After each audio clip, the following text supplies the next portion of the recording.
नमस्कार दोस्तों, मैं विकास विश्वकर्मा आप सबका स्वागत करता हूं विकास स्टडी पॉइंट में। दोस्तों, इस वीडियो में हम बात करने वाले हैं क्लास 11 का हिस्ट्री चैप्टर नंबर 2, जिसका नाम है 3 महाद्वीपों में फैला हुआ साम्राज्य। देखिए, इस सीरीज में हम क्या बात करने वाले हैं। बेसिकली हम इंपॉर्टेंट क्वेश्चन को देख रहे हैं कि कौन कौन से ऐसे क्वेश्चन हैं जो बार बार रिपीट होते हैं या फिर बार बार आते हैं या फिर जिनके आने के चांसेस ज्यादा होते हैं आपके एग्जाम में। क्योंकि आप सबको पता है, आप सबका डेट शीट आ चुका है और आपको तैयारी करनी है, बेहतरीन तैयारी करना है। तो इन सभी चीज़ों के लिए मैं इंपॉर्टेंट क्वेश्चन की सीरीज लेके आया हूँ। फर्स्ट चैप्टर ऑलरेडी मैंने करा दिया है, सेकंड चैप्टर है, और इस तरीके से आपके जो भी बचे हुए चैप्टर हैं वो भी नेक्स्ट टू नेक्स्ट दिन ऐसे करके देखने को मिल जाएंगे। ठीक है, तो आप सबसे यही बस है कि वीडियो को पूरा अंत तक देखिएगा, चीज़ों को समझ के चलिएगा, ताकि चीज़ें आपको बहुत ही आसान लगे और ईजी लगे। ठीक है, इसमें एमसीक्यू क्वेश्चन, बड़े क्वेश्चन, छोटे क्वेश्चन, हर एक चीज को कवर अप किया गया है ताकि आपको इजीली वे में सारी चीज समझ में आ जाए, कोई दिक्कत परेशानी आपको ना हो। ठीक है, तो चलिए हम बात करते हैं सबसे पहले शॉर्ट क्वेश्चन की, यानी कि 1 नंबर के क्वेश्चन की। तो देखिए, रोमन साम्राज्य में लेखन सामग्री के लिए किन निम्न में से किन का बहुतायत में प्रयोग होता था, मतलब किन चीजों का सबसे ज्यादा प्रयोग होता था। तो रोमन साम्राज्य में जो सबसे ज्यादा होता था वो पेपायरस का पत्र हुआ करता था। पेपायरस सरकंडे का एक तरीके से पौधा होता था जो कि नील नदी के किनारे पाया जाता था, और उससे ही पेपायरस का पत्र तैयार किया जाता था जिसपे चीजों को लिखा जाता था। ठीक है, तो अच्छा, जिन बच्चों को इनका आंसर पता है वो कमेंट सेक्शन में जरूर बताएं। ठीक है, और बाकी अगर नहीं पता है तो वीडियो को देखते रहिएगा, आपको चीजें समझ में आती रहेंगी। दूसरा क्वेश्चन है, उत्तर में रोमन साम्राज्य की सीमा का निर्धारण निम्न में से कौन सी नदी करती है। कौन सी नदी करती है? राइन नदी करती है, डैन्यूब करती है, दजला फरात करती है, या फिर क और ख दोनों करती है। तो यहाँ पे राइन और डैन्यूब दोनों करती है, इसलिए यहाँ पे जो आंसर हो जाएगा वो क और ख दोनों हो जाएगा। ठीक है, तो समझ में आ रही चीजें। चलिए बढ़ते हैं आगे। आगे समझते हैं प्रिंसिपेट की स्थापना किसने की थी, यानी कि प्रिंसिपेट की स्थापना किसने की थी, इस चीज को हमें समझना है। तो प्रिंसिपेट की स्थापना जो किए थे उनका नाम था आगस्टस, और आगस्टस एक ऐसे राजा थे जिन्होंने रोमन साम्राज्य को काफी विस्तृत किया। मतलब समझ लो कि सबसे प्रभावशाली राजा में से एक थे आगस्टस। ठीक है, आगे समझते हैं शांति के काल के रूप में किसका काल याद किया जाता है। तो इनका भी सेम ही आंसर है, यानी कि आंसर हो जाएगा ए, आगस्टस। आगस्टस के काल को शांति का काल भी माना जाता है। समझ में आगे चीजें। बढ़ते हैं आगे। 5वें क्वेश्चन पे अगर हम चले तो रोमन साम्राज्य में अर्थव्यवस्था के लिए मुख्य व्यापारिक मंदे क्या चीज थे? गेहूं, अंगूरी शराब, जैतून का तेल, या फिर उपयुक्त सभी। तो वहां पर गेहूं का भी लेन देन होता था, अंगूरी शराब भी होता था, जैतून का भी, और इस वजह से यहाँ पे आंसर हो जाएगा आंसर नंबर डी, यानी कि उपयुक्त सभी। नीचे लिखा है कि नीचे दिए गए चित्रों को ध्यान पूर्वक देखिए और इस इमारत का नाम बताइए। अब ये जो इमारत है रोमन साम्राज्य से ही लिया गया है, तो इस इमारत का नाम बताना है। इस इमारत का क्या नाम है? तो आपको अगर आ रहा है तो कमेंट सेक्शन में बताइए, नहीं आ रहा है तो इसका आंसर हो जाएगा कोलोसियम। ठीक है, कोलोसियम ये है, तो इसका नाम कोलिसियम है। कई बार पेपर में इस इमेज को दे दिया जाता है और कहते हैं इसका नाम लिखने के लिए, तो आप इस तरीके से नाम लिख सकते हैं। ठीक है, यहाँ पे मैं आपको एक चीज और बता दूं कि जो इंपॉर्टेंट क्वेश्चन की जो सीरीज अपनी चल रही है, वो इंपॉर्टेंट क्वेश्चन की जो सीरीज का जो आपको नोट्स मिलेगा, वो नोट्स कहाँ पे मिलेगा? डिस्क्रिप्शन में मैंने लिंक दिया हुआ है, और वहां से आप सीधा जा सकते हो आप हमारी वेबसाइट पे, और वेबसाइट पे आपको चीजें देखने को मिल जाएंगे। यार देखिए, फ्री नोट्स आपको कहाँ मिलेगा? www.vikasstudypoint.com पे जाके आपको चीजें मिल जाएंगी। और इसके साथ साथ बच्चे कहते हैं कि नहीं भैया मुझे पीडीएफ में चाहिए नोट्स, तो पीडीएफ में आपको चीजें मिल जाएंगी। ठीक है, डिस्क्रिप्शन में उसका भी लिंक आप क्लिक करके वहां से आप जो भी नोट्स आप चाहते हो, चाहे English medium, Hindi medium, whatever जो भी मीडियम आपको चाहिए, वो सारा चीज आपको देखने को मिल जाएगा। और ये कूपन कोड अप्लाई करोगे तो आपको 10% और ऑफ मिल जाएगा। ठीक है, एक तो नोट्स बहुत सस्ते हैं और ऊपर से 10% की और छूट मिल जा रही है। ठीक है, एक तरीके से समझ लो ये मेरी तरफ से आप सबके लिए एक तरीके से गिफ्ट है। ठीक है, तो कूपन कोड अप्लाई करेंगे VSP 2023, आपको इजिली वे में 10% का डिस्काउंट भी देखने को मिल जाएगा। ठीक है, साथ ही साथ 4 नोट्स अगर आप लेते हो तो 2 नोट्स आपको फ्री ऑफ कॉस्ट मिल जाएगा। चीजों को देखिए, अच्छे से पढ़िए, आपको बेहतरीन ढंग से तैयारी करवाने के लिए सारी चीजें बनाई गई है। ठीक है, आगे समझते हैं दिनारियस क्या था। दिनारियस बेसिकली एक प्रकार का चांदी का सिक्का हुआ करता था, जो आगे चल के ये सोलिडस नाम के सिक्के में कन्वर्ट हुआ था। सोलिडस, ठीक है, सोलिडस, सोलिडस नाम के सिक्के में कन्वर्ट हुआ था। ये चांदी का सिक्का था और सोलिडस नाम का जो सिक्का था वो सोने का सिक्का था। ठीक है, तो ये लिखा है दिनारियस रोमन साम्राज्य का एक चांदी का सिक्का था जो कि 4.5 ग्राम का शुद्ध चांदी हुआ करता था। और साथ ही साथ इनका एक व्यापार हुआ करता था, मतलब लेन देन हुआ होता था हेरोड राज्य से, हेरोड राज्य से, और लमसम 54 लाख दिनारियस का आय वहां से आता था। ठीक है, 54 लाख का दिनारियस का आय वहां से आया करता था। आगे समझते हैं, रोमन साम्राज्य के शहरी लोगों के पास कौन कौन से मनोरंजन के साधन थे। तो मनोरंजन के साधन में अगर देखा जाए तो सबसे पहले सर्कस, आपको पता है बहुत पहले ये चीजें होती थी और आज भी कहीं ना कहीं देखने को मिलता है, तो सर्कस। दूसरा है थिएटर। थिएटर ये मत समझ लो जो आज की डेट में हम मूवी देखते हैं, ये वाला थिएटर नहीं था, मतलब वहां पे प्रदर्शन हुआ करता था और लोग बैठ के देखा करते थे, है ना, इस तरीके से। जानवरों एवं तलवारबाजों की जो लड़ाइयाँ होती थी, ये सब मनोरंजन के साधन थे। इसके अलावा एम्फोरा क्या है, एम्फोरा एक प्रकार का कंटेनर हुआ करता था जिसमें शराब, जैतून, तरल पदार्थ इत्यादि चीजें रखे जाते थे। तो ये एम्फोरा में ये सारी चीजें हुआ करती थी। ठीक है, आगे समझते हैं। क्वेश्चन नंबर अपना 4 है, रोमन साम्राज्य में जनता का सम्माननीय वर्ग कौन था। सम्माननीय का मतलब होता है जिसको सबसे ज्यादा रिस्पेक्ट मिलता था, और ये किन किन से संबंधित हुआ करते थे। तो रोमन साम्राज्य में जो सबसे सम्माननीय वर्ग था उसका नाम था अश्वारोही वर्ग, और ये सम्माननीय वर्ग था, और साथ ही साथ इनका महान घरानों से संबंध भी हुआ करता था। ठीक है, साथ ही साथ दास जानबूझकर ऋण अनुबंधों को क्यों स्वीकार कर लेते थे, यानी कि ऋण का जो वो है ना, एक तरीके से आप समझ लो कि किसी का दास क्यों बन जाते थे, जानबूझकर वो दास क्यों बन जाते थे। तो ये इसलिए बन जाते थे क्योंकि इनके पास इतने इतने पैसे नहीं होते थे कि अपनी बुनियादी जरूरतों को पूरा कर सकें, और इस वजह से ये कई बार जीवित रहने के लिए इस प्रकार के अनुबंधों को स्वीकार कर लेते थे। कम से कम मान लो कि किसी के दास बन के रहेंगे तो कम से कम खाने को तो मिलेगा, अगर दास नहीं बन के रहेंगे तो पता लगेगा खुद ही कमाना पड़ेगा, खुद ही खाना पड़ेगा, और उतना वो चीज़ तो मिलता नहीं था। तो इस वजह से कई बार ये जानबूझकर भी अनुबंधों को स्वीकार कर लिया करते थे। आगे समझते हैं, कस्तुनतुनिया को पहले किस नाम से जाना जाता था। देखिए कई बार एक नंबर में पूछता है, तो कस्तुनतुनिया को बाजेंटीन के नाम से जाता था पहले। ठीक है, तो इन चीज़ों को याद करके रखिएगा, कस्तुनतुनिया को पहले बाजेंटीन के नाम से जाना जाता था। अब हम समझते हैं रोमोत्तर राज्य किसे कहा जाता है। तो रोमोत्तर राज्य बेसिकली होता क्या था, रोमन साम्राज्य के बड़े बड़े जो प्रांत थे उनको जर्मन मूल के जो समूह थे उन्होंने जीत लिया था 540 के दशक में, और आगे चल के वहां पर अपने राज्यों की स्थापना कर दिए थे, और इसी को रोमोत्तर नाम से जाना जाता है। ठीक है, तो रोमोत्तर राज्य रोमन साम्राज्य के बड़े बड़े प्रांतों पर जर्मन मूल के जो समूह थे उन्होंने अपना अधिकार कर लिया था, और इन्हीं प्रांतों में वो अपना राज्य स्थापित कर लिए थे, और इसी को रोमोत्तर राज्य कहा जाता है। और इसका डेट आप क्या लिखोगे, 540 के दशक में। ठीक है, आगे समझते हैं, रोमन साम्राज्य के शहरी जीवन की मुख्य विशेषता क्या है, मतलब शहरों के बारे में पूछा जा रहा है। तो रोमन साम्राज्य के अगर मैं शहरी जीवन की बात करूं तो काफ़ी अत्यंत समृद्ध थे और सुव्यवस्थित रूप से हुआ करते थे। इसके साथ साथ शहरी जीवन में सार्वजनिक गृह था, यानी कि सभी के पास घर हुआ करते थे, और साथ ही साथ सार्वजनिक स्नानागार हुआ करता था, यानी कि सबके लिए, जैसे होता है ना सामूहिक कोई चीज़ होता है सबके लिए बनाई जाती है, तो सामूहिक स्नानागृह और स्नानागार भी हुआ करता था। ठीक है, आगे समझते हैं, रोम के लोग का रहन सहन काफी उच्च हुआ करता था, और साथ ही साथ मनोरंजन के वहाँ पे साधन भी उपलब्ध भी हुआ करते थे। तो इस तरीके से हमने समझा, और ये आता है 2 नंबर के क्वेश्चन में। ठीक है, शॉर्ट ही आता है, तो इस तरीके से आप याद करके रखेंगे।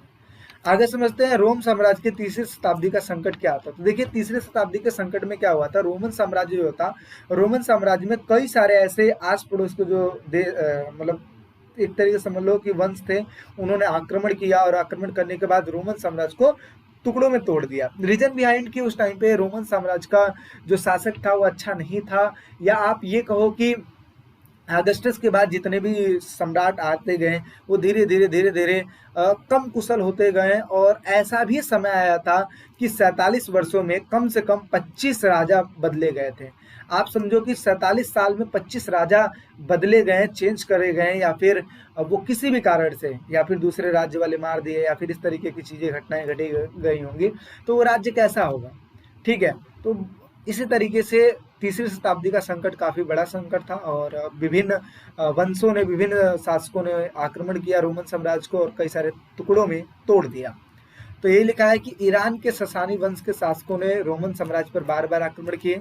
जर्मन मूल की जो जनजातियां थी, जैसे फ्रैंक हो गई, इल्मनाई हो गई, गोथ हो गया, ये ऐसी जातियां थी जिन्होंने विभिन्न प्रांतों पर कब्जा कर लिया। और ऐसा माना जाता है कि 47 वर्षों में कम से कम 25 सम्राट सत्तासीन हुए, मतलब क्या हुए, बदले, है ना, बार बार चेंज हुए। और उनका जो साम्राज्य था बेहद तनाव में चला गया था। मतलब जिसमें राजा ही स्टेबल ना हो, वहाँ की प्रजा कैसी होगी आप खुद समझ सकते हैं।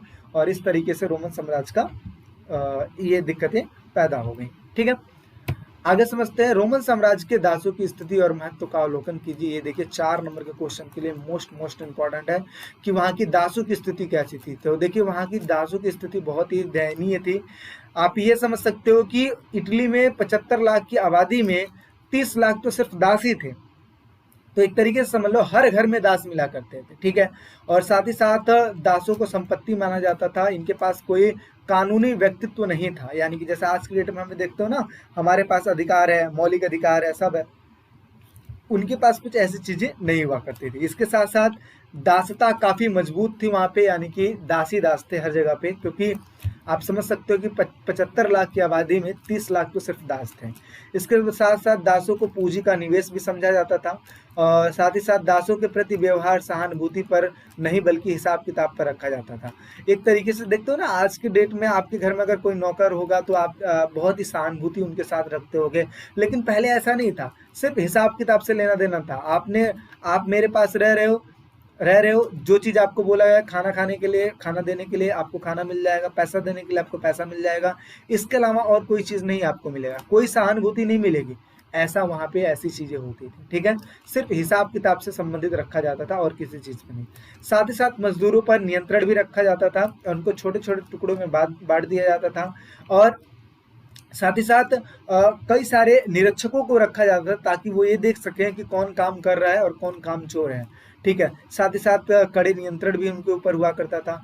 और ये लोग क्या करते थे, श्रमिकों को, दासों को दाग कर रखते थे। दागना समझते हो, जैसे एक होती है ना लोहे की रॉड को गर्म करके मतलब टच कर देना, निशान दे देना, उसी को कहते हैं दागना। ठीक है, तो दाग देते थे। इससे क्या होता था कि एक तरीके से सिंबल पड़ जाता था कि हाँ ये व्यक्ति क्या है, दास है। और साथ ही साथ ऋण संविदा पर हस्ताक्षर करवा लेते थे, मतलब जो ऋण वाला एक पत्र होता था उस पर हस्ताक्षर करवा लेते थे ताकि वो व्यक्ति उस काम को छोड़कर जा ना सके। और साथ ही साथ बधुआ मजदूरी करवाते थे, मतलब बहुत सारी चीज़ें, टॉर्चर करते थे, ये सारी चीज़। साथ ही साथ इनका कहना था कि दास प्रजनन करना। दास प्रजनन क्यों? दास प्रजनन करने से क्या होगा कि जो दास हैं दास को पैदा करेंगे और आगे चल के जो उनके बच्चे होंगे वो भी दासी बनेंगे। ठीक है, तो यही समझ सकते हो कि इनके अंतर्गत दासियों और उनके साथ मर्दों को अधिकाधिक बच्चे पैदा करने के लिए प्रोत्साहित किया जाता था ताकि आगे चलकर वो भी दास ही बने। ठीक है, और साथ ही साथ जो बूढ़े दास हो जाते थे उनको हटा दिया जाता था ताकि, देखिए बूढ़े होने के बाद वो काम तो करेंगे नहीं, तो इसलिए उस टाइम पे हटा देते थे और ये दास प्रजनन करके नए नए जो दास थे उनको भर्ती कर लेते थे। ठीक है, तो इस तरीके की चीजें वहां पे चलती थी। आगे समझते हैं, सम्राट डायोक्लिशियन ने रोमन साम्राज्य में कौन से परिवर्तन किए, यानी कि रोमन साम्राज्य में जब डायोक्लिशियन का शासन आया था तो उसने कौन कौन से परिवर्तन किए, और ये भी आता है 4 नंबर के क्वेश्चन में। ठीक है, तो यहाँ पे मैं शॉर्ट चीजों में बता देता हूँ और आपको क्या करना है, जब भी आप पेपर में लिखोगे तो कोई 4 पॉइंट लिख के उसको थोड़ा सा लिख दोगे, बना के लिख दोगे, किस तरीके से बनाना है उस चीज को समझो। क्या लिखा है, सम्राट डायोक्लिशियन ने रोमन साम्राज्य में अनेक परिवर्तन किए। आपको ये हेडिंग दे देना है और हेडिंग देने के बाद पहला पॉइंट लिखना है, साम्राज्य को छोटा कर दिया। यानी कि रोमन साम्राज्य जो कि काफी विस्तृत था, काफी बड़ा था, जो कि डायोक्लिशियन ने क्या किया, छोटे छोटे टुकड़ों में उसको तोड़ दिया ताकि उस पर अच्छे से शासन किया जा सके। ठीक है, दूसरा चीज है, सीमाओं पर किले बनवा दिए ताकि कोई दूसरा जो वंश है, दूसरा साम्राज्य है, वो उस पर आक्रमण ना कर सके। इस वजह से सीमाओं पर छोटे छोटे किले बनवा दिए। ये ऐसे ही करके एक्सप्लेन करके लिखोगे। इसके साथ साथ जो सैनिक कार्य थे और जो असैनिक कार्य थे उनको अलग कर दिया। असैनिक कार्यों को दासों से, मजदूरों से करवा लिया करते थे और सैनिकी कार्य को, जैसे लड़ने वड़ने का जो काम है, वो सैनिकों को दे दिया। तो कामों को डिफ्रेंशिएट कर दिया। आगे सैन्य अधिकारियों को अधिक शक्ति दे दी, यानी कि जो सेना थे, सेना को ज्यादा से ज्यादा शक्ति दे दी ताकि कल की डेट में आक्रमण होता है तो वो बखूबी लड़ पाए और उनके पास अधिकार रहेगा तो वो भी अपने हिसाब से एक्शन ले पाएंगे। इसके साथ साथ प्रांतों को पुनर्गठन किया, यानी कि जो प्रांत थे जो आसपास में, जो कि बहुत दूर प्रांत हो गए थे, ठीक है, या फिर आप ये समझो कि जो उनके कंट्रोल से बाहर हो रहे थे उन प्रांतों को दोबारा से पुनर्गठित किया, उनको दोबारा से जोड़ा और बातचीत करके अपने साम्राज्य को ठीक ठाक किया। और साथ ही साथ साम्राज्यों को दो हिस्सों में तोड़ दिया गया था, एक पूर्वी रोमन साम्राज्य में और एक पश्चिमी रोमन साम्राज्य में, दो हिस्सों में इनको तोड़ दिया गया ताकि शासन को बेटर तरीके से चलाया जा सके। तो इसमें से कोई 4 पॉइंट लिखना है एंड देन इसको एक्सप्लेन कर देना है। आगे समझते हैं। रोमन साम्राज्य की सामाजिक विशेषताओं की विवेचना कीजिए, यानी कि सामाजिक उनकी विशेषता किस तरीके से थी उन्हीं के बारे में बताते हैं। देखिए विवेचना का मतलब होता है एक तरीके से वर्णन करना, ठीक है।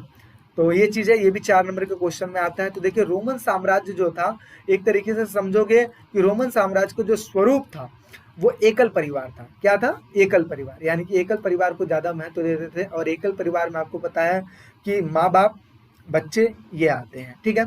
इसके साथ साथ परिवारों में दास शामिल होते थे। मैंने आपको बताया कि दासों की संख्या इतनी थी कि हर परिवार दासों को रखता था, ठीक है। और परिवार का एक तरीके से हिस्सा हुआ करता था, संपत्ति के रूप में दासों को देखा जाता था। जिसके पास जितने ज़्यादा दास रहेंगे वहाँ पे उतनी ज़्यादा सुविधाएं होंगी, इस तरीके की चीज़ें हुआ करती थी।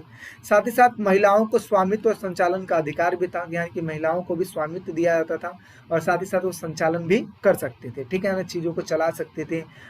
जैसे आप समझ सकते हो कि कई सारे व्यापारी, कई सारे लोग एक राज्य से दूसरे राज्य चले जाते थे व्यापार के लिए, तो उस टाइम पे जो घर की महिलाएं हुआ करती थी वो भी चीज़ों को हैंडल कर लेती थी, इस तरीके से। इसके साथ साथ महिलाओं को कानूनी स्वतंत्रता थी, ठीक है, कानूनी अधिकार मिल रखा था।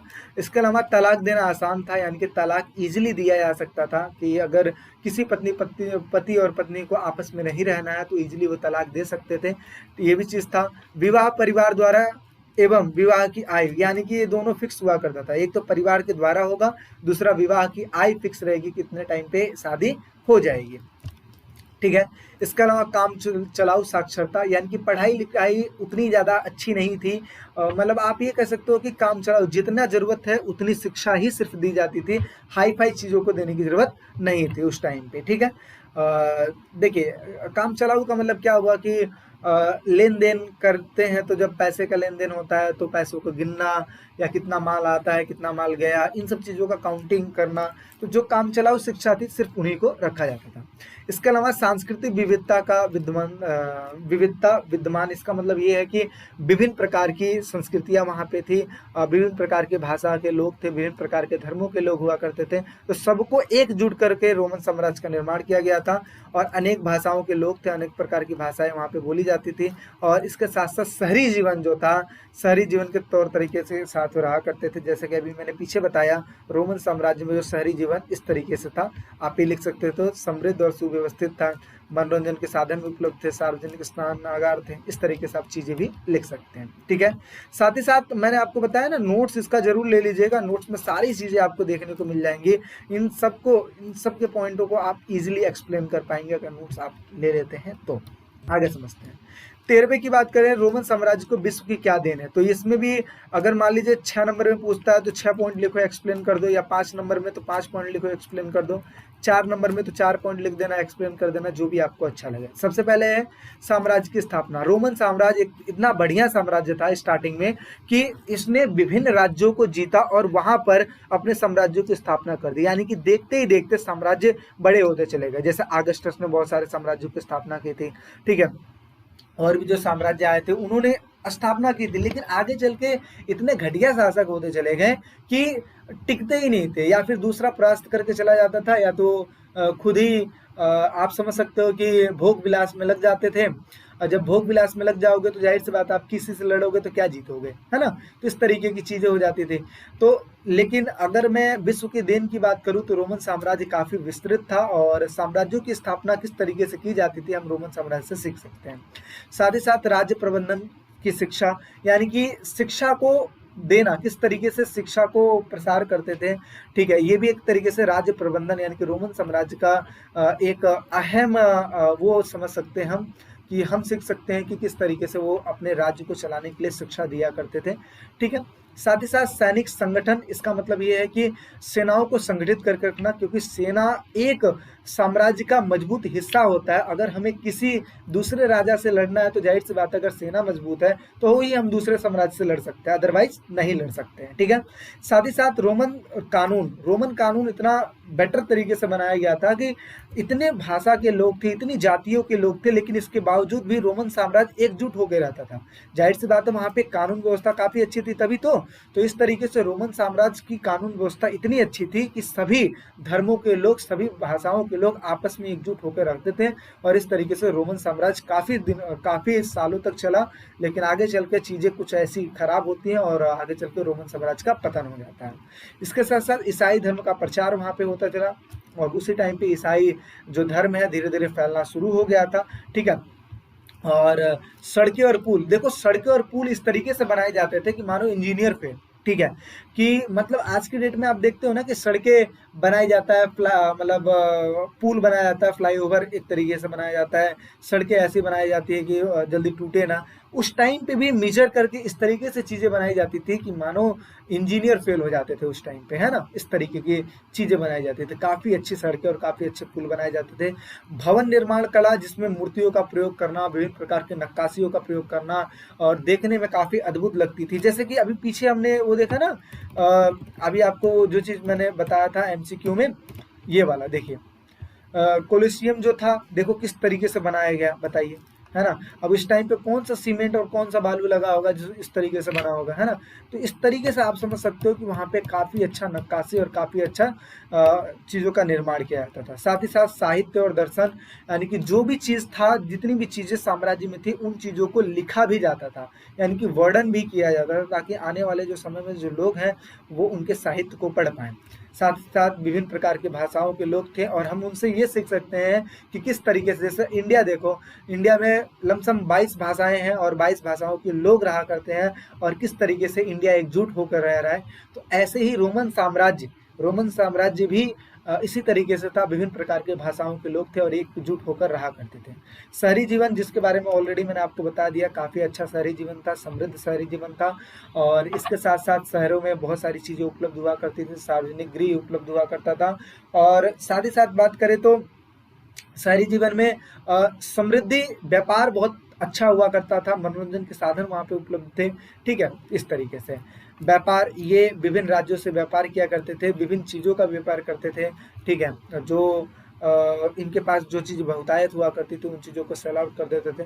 ठीक है, तो इस तरीके की चीज़ें वहाँ पे चलती थी। साथ ही साथ आपको पता है गेहूँ, जैतून का तेल, और जैतून का तेल हो गया, अंगूरी शराब हो गया, इन सब चीज़ों को कंटेनरों में भर के, एम्फोरा में भर के चीज़ों को आदान प्रदान किया करते थे।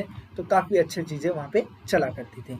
ठीक है, साथ ही साथ एक क्वेश्चन और 6 नंबर के लिए या 8 नंबर के लिए इम्पोर्टेंट है, आता है कि रोम सेना रोमन साम्राज्य का एक महत्वपूर्ण अंग था।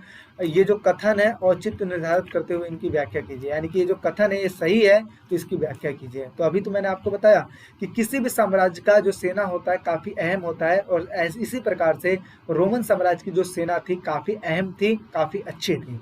तो पहला लिखा है सैनिक प्रबंध की विशेषताएं, यानी कि रोमन साम्राज्य में सेनाओं का प्रबंध काफी अच्छा किया गया था, ताकि ताकि लड़ाई में आसानी हो पाए, और जब वो लड़ने जाएं तो इजीली किसी भी साम्राज्य को जीत पाए। साथ ही साथ रोम सेना राजनीति की एक महत्वपूर्ण हिस्सा थी। ठीक है, और कहीं ना कहीं राज्यों को चलाने में सेनाओं का ज़्यादा महत्व होता है, तो एक तरीके से महत्वपूर्ण एक तरीके से संस्था थी। ठीक है, साथ ही साथ व्यावसायिक सेना, कई बार सेनाओं में भर्ती वेतन के हिसाब से कर दिया जाता था, कि जैसे कॉन्ट्रैक्ट बेस होता है ना उसके हिसाब से। अभी आप देखते हो ना, कोरोना आया था तो उस टाइम पे डिफेंस में बहुत सारे लोगों को पुलिस बना दिया गया था, है ना, कुछ टाइम के लिए। तो ऐसे ही उस सेना में भी भर्ती कर लिया जाता था पहले। ठीक है, सेवा करने की जो अवधि होती थी वो निश्चित हुआ करती थी, और सबको सेवा करना होता था। ये नहीं कि मैं जाना चाहता हूँ तो मैं ही सिर्फ जाऊंगा, ऐसा नहीं है, सबके लिए अनिवार्य कर दिया गया था। ठीक है, और सबसे बड़ा एकल निकाय था, यानी कि सेना एक महत्वपूर्ण हिस्सा था रोमन साम्राज्य का। जिस तरीके से राजा इंपॉर्टेंट होता है एक देश के लिए, उसी प्रकार से सेना इंपॉर्टेंट होती है राज्य के लिए। ठीक है, सेनेट में इनका डर भी हुआ करता, कई बार है ना सेना विद्रोह कर देती थी सेनेटरों से, इसलिए क्योंकि सेनेट इन पे ज़्यादा से ज़्यादा जब कंट्रोल कर देते थे तो ये विद्रोह भी कर दिया करते थे। ठीक है, या फिर अपनी बात मनवाने के लिए भी विद्रोह कर देते थे। मतभेद होने पर एक गृह युद्ध भी कर देते थे, राजा के साथ भी कर देते थे। ठीक है, क्योंकि मतभेद की स्थिति में आप ये समझ लो कि कई बार सेना और राजा में नहीं बन पाता था या फिर सेंटर में नहीं बन पाता था, तो उस स्थिति में ये विद्रोह भी कर देते थे। आंदोलन और विद्रोह तो इसी में आ गया। शासक अथवा सम्राटों का भय निर्धारित करने की शक्ति, यानी कि ये भी आप समझ सकते हो कि जो शासक है, शासक को जिताने वाला कौन है? सेना ही जिताने वाली है। सम्राटों का जो भाग्य है कि कौन कितने समय तक टिकेगा, ये भी निर्धारित करने वाला कौन है? सैनिक ही तो है। अगर सेना ही सही नहीं होगी तो जाहिर सी बात है कोई दूसरा भी आएगा, आक्रमण करके चला जाएगा। ठीक है, तो कौन सम्राट कितना दिन तक चलेगा, ये भी किस पे निर्भर करती है? सेना पे निर्भर करती है। और कौन सा शासक राज्य करेगा, ये भी निर्भर करती है, सेना पे ही निर्भर करती है। ठीक है, और इसके साथ साथ ये लास्ट अपना क्वेश्चन है जो इम्पोर्टेंट क्वेश्चन की सीरीज में है, और इसके साथ चैप्टर अपना ओवर हो जाएगा। तो ये देखिए लिखा है कि रोमन जो समाज था, अर्थव्यवस्था को आधुनिक दर्शाने वाले अभिलक्षण कौन कौन से थे, यानी कि कौन कौन सी ऐसी चीजें थी जो रोमन साम्राज्य को काफी अच्छी दिखाती है। ठीक है, तो सबसे पहला रोमन साम्राज्य, रोमन जो समाज था ये काफी अच्छी थी, जो कि रोमन समाज और अर्थव्यवस्था को काफी अच्छा दिखाती है। सबसे पहले यहाँ पे उच्च वर्ग की कर वसूली। ठीक है, यहाँ पे भी इस तरीके के सिस्टम बना दिया गया था ताकि जो नीचे लोग हैं, जो छोटे छोटे लोग हैं, यहाँ पे जो कृषक लोग हैं, उनसे किस तरीके से टैक्स लेना है, कर वसूल करना है और ऊपर वाले वर्ग को देना है, यानी कि राजा वगैरह को देना है। तो इस प्रकार की चीजें कर दी गई थी। दूसरा, प्रशासन के कार्यों को सक्रिय सहायता, यानी कि अब एक तो टैक्स के माध्यम से सहायता हो जाता था प्रशासन में, और दूसरा है कि कई बार जब सपोर्ट की जरूरत होती थी तो जो जनता है वो सपोर्ट करती थी राजा का या फिर प्रशासन का, सहायता करती थी ताकि चीजें बेहतरीन ढंग से चल सके। इसके अलावा संभ्रांत वर्ग, संभ्रांत का मतलब होता है एक तरीके से अमीर वर्ग, और अमीर वर्ग शहरी जीवन का एक हिस्सा हुआ करते हैं और इनके पास काफी संपत्ति हुआ करती थी और इनके खेतों में किसान कृषक लोग काम किया करते थे। एकल परिवार, मैंने आपको बताया कि एकल परिवार वो परिवार होता है जिसमें माँ बाप होते हैं, बच्चे होते हैं और दादा दादी जिंदा हैं तो वो होते हैं। ठीक है, साथ ही साथ महिलाओं की स्थिति काफ़ी अच्छी थी और स्वामित्व दिया गया था। तो ये सारा चीज़ जो कि मैंने ऑलरेडी आपको बताया है। ठीक है, और सांस्कृतिक विविधता थी, बहुत सारी संस्कृतियों के लोग वहाँ थे, बहुत सारे भाषाओं के लोग वहाँ पे थे, और इसके बावजूद भी रोमन साम्राज्य बहुत ही बढ़िया से बखूबी तरीके से चलता था और आगे चल के इस्लाम धर्म भी वहाँ पे फैल गया था। आगे इसके अलावा साक्षरता, साक्षरता वहाँ पे सिर्फ काम चलाऊ थी, लेकिन हाँ इतनी तो थी कि सारे लोग ये समझ पाए कि किस तरीके से हमें लेन देन करना है, ये सारा चीज़ समझ जाते थे। और उतनी ही साक्षरता, आज की डेट में देखो जॉब करने के लिए हमें साक्षर होना पड़ता है ना, तो पहले इतनी साक्षरता थी कि वो इजीली व्यापार कर पाए। देखो शुरुआत से ही व्यापार पे ध्यान दिया गया है, और आज भी ये जो बिजनेसमैन होते हैं ना, एक तरीके से समझो व्यापारी ही होते हैं। ठीक है, और हम पढ़े लिख के क्या करते हैं, व्यापारी के पास जाके काम करते हैं। तो हमारा पढ़ने लिखने का उद्देश्य ये होना चाहिए कि जितना ज़्यादा हो सके हमें गवर्नमेंट को सपोर्ट करना है।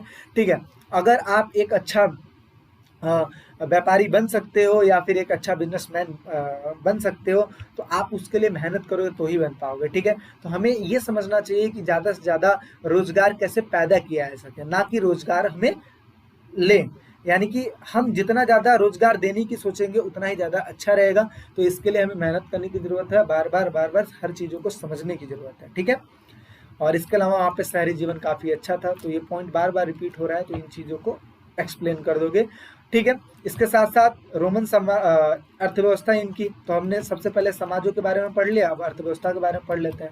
अर्थव्यवस्था काफ़ी वहाँ की मजबूत थी, व्यापार भी काफ़ी अच्छा था, इसलिए अर्थव्यवस्था भी मजबूत थी। इसके अलावा कंटेनरों का प्रयोग किया जाता था, एम्फोरा, ड्रेसल 20 यानी कि जैतून का तेल ले आने और ले जाने के लिए। निर्यात आयात की वस्तुएं थी, उत्पादन केंद्र भी बनाए जाते थे ताकि ईजिली सामानों को ले आना और ले जाया जा सके। उत्पादन केंद्र इसलिए बनाए जाते हैं। साथ ही साथ जल शक्ति का प्रयोग, जल शक्ति का प्रयोग मतलब क्या है कि पानी में नाव के द्वारा भी कई बार ऐसा होता था कि चीज़ों को लाना और ले जाना हो जाता था, और आगे चल के धीरे धीरे चीज़ों में परिवर्तन होते चले गए और वहाँ पे व्यापार काफ़ी अच्छा, व्यापार काफ़ी समृद्ध होता चला गया।